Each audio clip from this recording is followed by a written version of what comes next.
Ava and Angela here with a little tip and trick, or I guess a variation, on Caterpillar Dominoes. So we've been playing, and so we're almost done. But one thing I wanted to bring up is that sometimes when you pick a domino, let's find one. You pick a domino, and it turns out that nobody needs it. So when, for instance, in this case, I'm playing with Ava. Let's say I picked up this 6. Well, I already have a 6 and she already has a 6.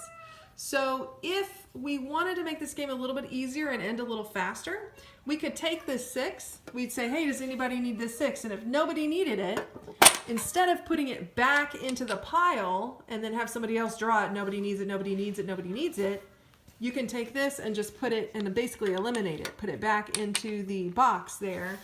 And then the pile will get smaller and smaller until you've chosen all of the dominoes that you need.